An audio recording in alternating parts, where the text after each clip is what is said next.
La coordination régionale du Palais citoyen du Centre-Ouest a organisé un forum débat en ce jour 20 décembre 2023, regroupant plusieurs étudiants de l'Université Norbert Zongo qui sont issus de différentes structures. Ces jeunes à tour de rôle ont donné leur point de vue sur le thème langue nationale désormais langue officielle. Quel avantage, quelle appréciation faites-vous de cette réforme? Et l'objectif du forum débat, nous ne sommes pas ici pour vous présenter la situation en intégralité. Nous sommes ici pour débattre d'un thème d'actualité. Et notre thème, il s'agit des langues nationales que désormais on veut officialiser, c'est-à-dire rendre en langue officielle. Maintenant, et au soir de la fin de cette activité, nous aimerons avoir des recommandations et vos pensées par rapport, bien sûr, à ce thème-là. D'où la question suivante. Quel avantage des langues nationales, désormais langue officielle? Quelle appréciation chacun de nous ici faisons de cela? Qu'est-ce que nous pensons des réformes? Et si nous avions la chance de nous adresser à l'autorité compétente, qui est bien sûr le gouvernement, qu'est-ce que nous, on allait dire? Parce que les langues officielles sont en train d'être officialisées. Le français, qui était notre langue officielle, le gouvernement actuel du Burkina Faso est en train de vouloir mettre les langues officielles, c'est-à-dire le Moré, le Djoula, le Bambara, j'en passe. Au point où il y a une télévision même qui est en téléchargement, la TV3, où ça serait dédié aux différentes langues, je crois. Donc, c'est pour analyser ce thème-là que nous nous sommes réunis ici ce soir pour avoir les différents points de vue de nous qui sommes indispensables à la bonne marche de la société.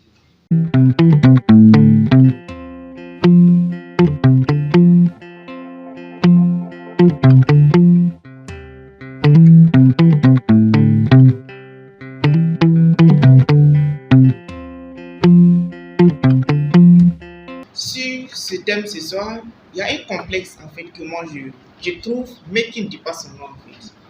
Voilà.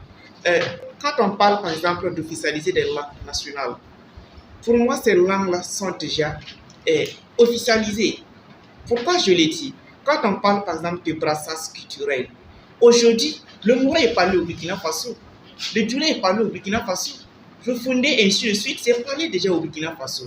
Si vous vous retrouvez par exemple à Fada, moi je vous assure qu'en 2 ans, 3 ans, vous allez parler le Goumachi.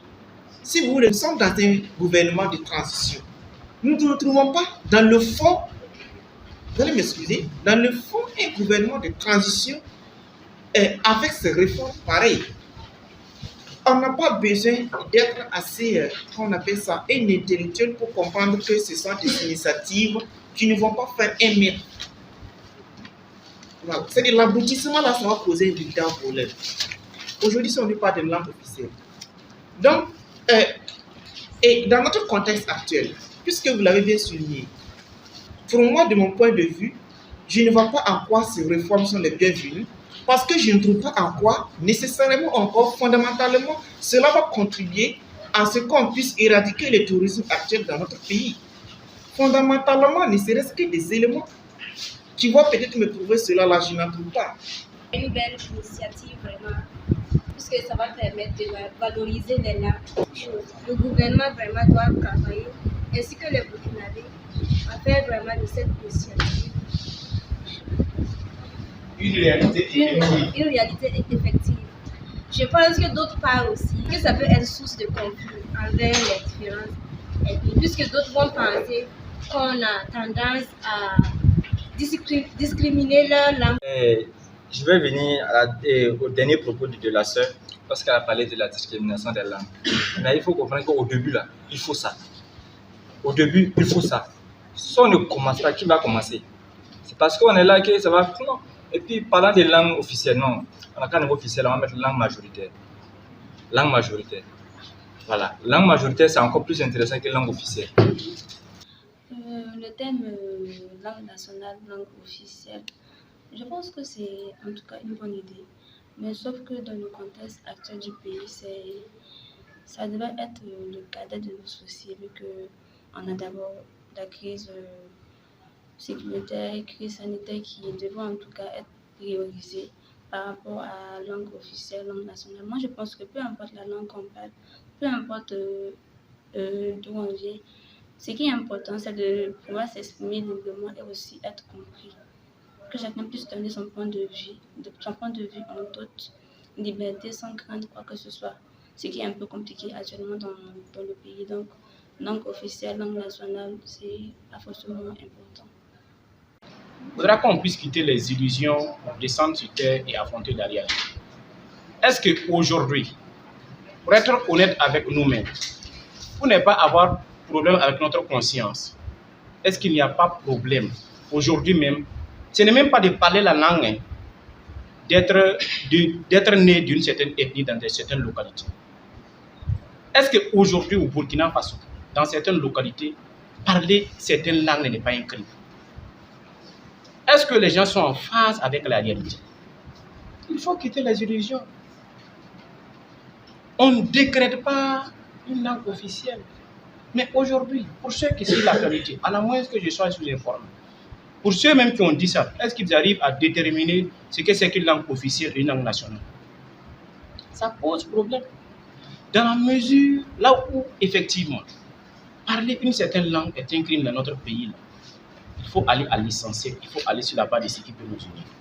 Et ce qui peut nous unir aujourd'hui là, dépasse les questions de langue. Et même quand on parle des grands pays, les gens parlent de la Chine, les gens parlent de la France. S'ils me connaissent l'histoire, ils n'ont pas à s'interroger. C'est un minimum. On ne se lève pas pour décréter une langue nationale. Il faut mûrir la réflexion. Déjà, on parlait de langue, la langue majoritaire. Mais je suis désolé. Est-ce que quand on prend par exemple les pays de l'Afrique du Nord, quand on prend le Burundi et autres, quand on prend les pays de l'Europe, quand on prend les pays de l'Afrique du Nord, quand on prend le Burundi et autres, les langues qui sont parlées là, ce ne sont pas des langues qui sont majoritaires. Mais c'est en fonction de ces linguistiques. Est-ce qu'il n'y a pas des choses qui se croisent? On n'a pas forcément besoin qu'aujourd'hui, on dise qu'on est Burkina, on est Moussi, pour qu'on parle le Moré. Non, il faut aller au-delà des émotions et des sentiments pour parler des questions scientifiques. Ça ne va pas venir aujourd'hui. Aujourd'hui, là, je suis d'accord avec certaines personnes. Si moi, j'étais en phare des autorités actuelles, je leur ai dit de cesser de jouer avec la sensibilité des Burkinabés. C'est important. La question des langues, là, c'est une manière d'orienter les gens là vers ce qui n'est pas priorité. Est-ce qu'aujourd'hui, là, la balle là annonce une question de langue? Est-ce qu'aujourd'hui, là, ceux qui tuent là, ils disent parce qu'on ne sont pas burkinabés, on ne sont pas moussis, on n'a pas. Non, il faut aller au-delà de ça. Aujourd'hui, là, il faut juger les uns sur ce qui les a menés au pouvoir. J'ai dit que ma priorité là aujourd'hui, mes recommandations là sont trois. Ceux qui sont venus au pouvoir ont dit qu'ils vont rétablir le Burkina Faso dans ses frontières linéaires, c'est-à-dire les 274 000 et quelques kilomètres carrés. Le bilan qu'on peut faire là, c'est quoi? Deuxième élément, ils ont dit qu'ils sont venus pour la refondation. Non, ils ont dit qu'ils sont venus pour réduire les inégalités et améliorer les conditions de vie des Burkinabés. Le bilan là, c'est quoi?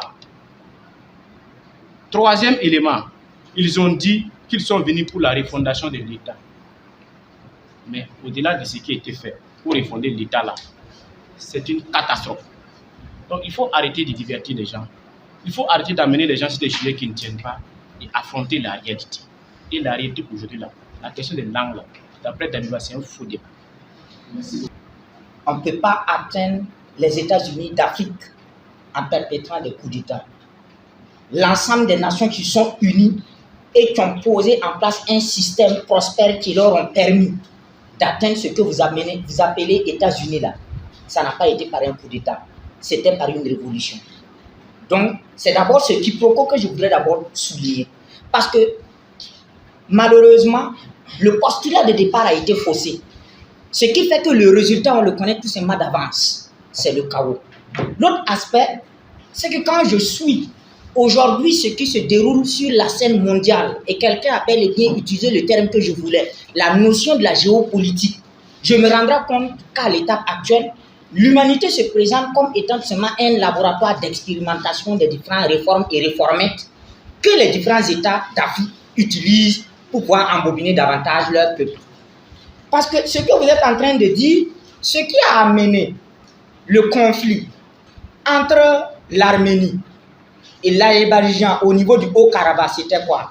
C'était les mêmes questions de langue et d'ethnie et consorts. Même récemment, il y a eu des élections en mai 2023 au niveau de la Turquie. Tout le monde se disait que forcément, on allait aller évidemment vers une escalade de violence. Mais les raisons, là, les causes, là, si on fouille bien, là, c'est sur la question de la religion, c'est sur la question, bien sûr, des langues et consorts.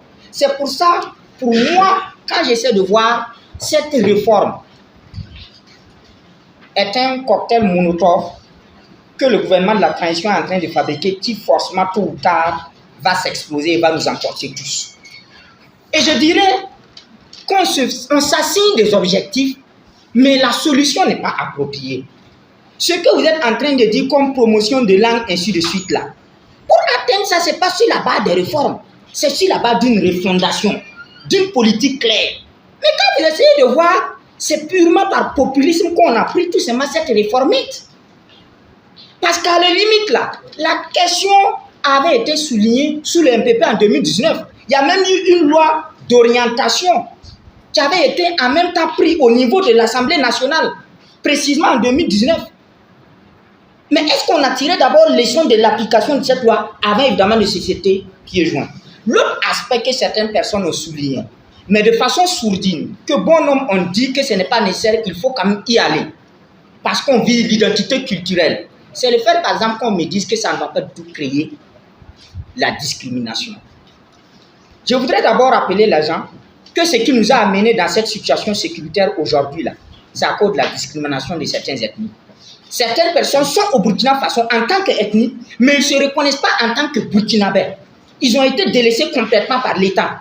Et aujourd'hui, venir parce que c'est une question de langue majoritaire, de langue principale, on veut tout simplement les promouvoir, j'en suis sûr que ça va encore fragiliser davantage certaines communautés ethniques. Et tôt ou tard, vous pouvez réussir à mettre ça en œuvre tout de suite. Mais sachez que l'ensemble des ethnies que vous êtes en train de mettre sur le carreau, tôt ou tard, ils vont tout simplement se révéler et ils vont revenir forcément à la charge. Deuxièmement, j'ai toujours aimé prendre pour exemple l'histoire sociopolitique, évidemment, des peuples. Les peuples qui y sont arrivés ont fait comment? C'est ça la question nodale qu'on doit tout simplement se poser. Et moi, quand je regarde notre pays là, on n'est pas une nation. On a plus de 60 nationalités. Et il y a une crise entre les nationalités. Il faut mettre en place un système politique qui permette à l'ensemble de ces différentes nationalités de pouvoir s'épanouir ouvertement. Mais quand vous revenez en arrière, des pays par exemple tels que la Russie, avant la révolution, étaient dans la même situation. Il y avait également une soixantaine de nationalités. Mais ils ont pu épurer ce passif grâce tout simplement à une révolution qu'ils ont pu mettre en place à partir de 1917. Et c'est en plus maintenant de ça qu'on a vu évidemment que les choses ont commencé à bien y aller. Moi, ce que moi je souhaiterais, c'est une question de langue. On n'a même pas à choisir 2 ou 3 langues pour le faire. Je serais fier qu'un jour, on puisse m'enseigner les mathématiques en Morée, on puisse enseigner les mathématiques en Bouroussi, on puisse enseigner les mathématiques en Bissa, ainsi de suite, en Lélé. Ça serait évidemment une fierté pour moi. Et en la matière, il y a par exemple des chercheurs burkinabés qui y sont lancés. Mais vous voyez, ce gouvernement-là ne vise pas ça. Il ne faut pas qu'on se leurre. S'ils visaient ça là, les chercheurs qui ont commencé là, ils allaient forcément les approcher pour qu'on puisse aller forcément national. Je termine par exemple sur cette question. Il y a par exemple Mohamed Saouro qui est un philosophe, qui a eu par exemple à écrire un ouvrage en philosophie. Voilà. Et le nom de son ouvrage là c'est quoi? Bangra Yidigir Neton Bouddha Guama. Ayon Neton Yagwan. Il a écrit ça. Mais si réellement c'était des gens qui voulaient évidemment qu'on puisse aller de l'avant, ces chercheurs-là, on les appelle autour d'une table, ils allaient réfléchir sur la base du dialecte, sur la base de la linguistique, et on met forcément quelque chose en place et vous allez voir que ça va évidemment aller de l'avant. Donc, pour les gens font l'amalgame. La question de l'indépendance, là, c'est pas parce qu'on décale une langue d'une puissance impérialiste qu'on est subitement et par magie et par un coup indépendant. C'est un faux débat. Les gens ont pris évidemment l'exemple ici du Japon. Oui, la langue qui est parlée là, ce n'est pas une langue étrangère, c'est une langue évidemment japonaise. Elle est une langue officielle. ainsi de suite. Mais est-ce que vous pouvez me rassurer que le Japon est véritablement indépendant? Bon, moi, si j'avais eu la chance d'être devant le gouvernement, je dirais que non. Et langue nationale, langue officielle, dans l'état actuel où nous nous trouvons, je ne pense pas que c'est vraiment quelque chose de bon. Puis, vous avez dit que le gouvernement actuel est là pour un objectif, la sécurité de tout le monde. Donc, moi, je pense qu'ils doivent se focaliser d'abord sur cette sécurité-là. Parlant de langue nationale, comme le frère l'a dit, il a dit que ça serait une discrimination. Et c'est vrai, ça serait vraiment une discrimination. Vu la multitude de nos langues nationales, on ne sait pas c'est quelle langue on va prendre. Puisque aujourd'hui, quand on regarde, on voit qu'il y a des émissions qu'on fait avec les langues nationales. Mais les Burundais se demandent pourquoi on ne fait pas l'actualité en Goussi pour qu'eux aussi puissent écouter. C'est déjà quelque chose qui est en train de venir au niveau de la discrimination. Moi, je pense que dans l'état actuel, là, ce n'est pas une bonne initiative. C'était vraiment du plaisir que nous avons eu vraiment à participer donc à ce forum. Nous avons débattu argument contre argument et à travers donc ce débat, les arguments ont jailli et la lumière donc finalement arrivée pour qu'on puisse donc aller vers vraiment les langues nationales parce que ça véhicule notre identité culturelle. Un peuple qui ne maîtrise pas sa langue est un peuple en voie de perdition. Si il y a des recommandations donc à faire, c'est de recommander justement donc aux différentes autorités de la transition de faire tout possible pour qu'on puisse partir à des langues nationales. Parce qu'un peuple qui n'a pas de langue nationale est un peuple qui est perdu. Comme disait donc un écrivain, que l'Occident a pu maîtriser le monde, pas parce qu'il avait des idées ou des valeurs religieuses à donner, mais parce qu'il a pu imposer sa langue, sa civilisation et sa culture. Tant que le Burkina Faso, notre langue, ne sera pas le terroir justement donc, de notre unité culturelle, on ne pourra pas s'en sortir. L'unité s'inscrit parmi plusieurs activités que le Balai citoyen a eu le financement avec National Endowment Development NED. Et au bout de ce projet, nous avons déjà réalisé 2 émissions radio, dont une portée sur la veille citoyenne et l'autre sur l'actionnariat populaire. Nous avons également pu tenir une conférence qui a mobilisé une centaine de personnes dans cette salle même. Et aujourd'hui, nous avons fait un forum débat sur un thème d'actualité, notamment les réformes sur les langues